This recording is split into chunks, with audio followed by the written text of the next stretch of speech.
রাতি পাহিলে আলোকর পর্ব দীপাবলি সতর্কতার সহিত পালন করন্তু এ বর্ষর দীপাবলি নহলে এ বর্ষর দীপাবলি আপনাଙ୍କ ପାଇଁ ହେଇଯାଇପାରେ ବିଷାବଳି। ବାଣ ଫୁଟେଇଲା ବେଳେ ସମ୍ପୂର୍ଣ୍ଣ ସତର୍କତା ଅବଲମ୍ବନ କରନ୍ତୁ। ବାଣ ଫୁଟେଇଲା ବେଳେ ସୂତା ଲୁଗା ପିନ୍ଧନ୍ତୁ, କାହିଁକିନା ଯଦି ବାଇଚାନ୍ସ ନିଆଁ ଫ୍ୟାନ୍ ହେଇଗଲା ସୂତା ଲୁଗା ଫୁରୁଫୁରୁ ଜଳିଯିବ, ଆପଣ ପୁରା ସେଫ୍। ବାଣକୁ ଖାଲି ହାତରେ ନ ଫୁଟେଇ କାଉଁରିଆ କାଠି କିମ୍ବା ଲମ୍ବା ବାଡ଼ି ବ୍ୟବହାର କରନ୍ତୁ, କାହିଁକିନା ଯଦି ବାଇଚାନ୍ସ କିଛି ଅଘଟଣ ଘଟିଲା ଆଉ କାହା ଦେହରେ ଗେଞ୍ଜି ଦେଇପାରିବେ। ଆଉ ଛୋଟ ପିଲାମାନେ ବାଣ ଫୁଟିଲା ବେଳେ ସାଇଡ୍ରେ ବାପା ମା ପାଣି ବାଲ୍ଟି ଧରି ଠିଆ ହୁଅନ୍ତୁ, କାହିଁକିନା ଯଦି ବାଇଚାନ୍ସ ପୁଅ ଧୀରେ ନିଆଁ ନେଇଗଲା ଛାଟି ଦେଇଯିବ। ବୟସ୍କ ବ୍ୟକ୍ତିମାନଙ୍କୁ ବିଶେଷ ଅନୁରୋଧ, ସନ୍ଧ୍ୟା 7ଟାରୁ ରାତି 10ଟା ପର୍ଯ୍ୟନ୍ତ ପଦାକୁ ବାହାରନ୍ତୁନି।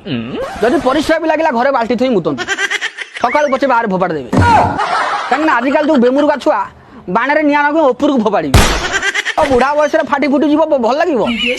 ତେଣୁକରି ଆପଣ ଜମା ପଦାକୁ ବାହାରନ୍ତୁ ନାହିଁ, ଖଟ ଉପରେ ଶୋଇକରି ପ୍ରାର୍ଥନା ଦେଲେ ସାଧୁବାଣୀ ଶୁଣନ୍ତୁ।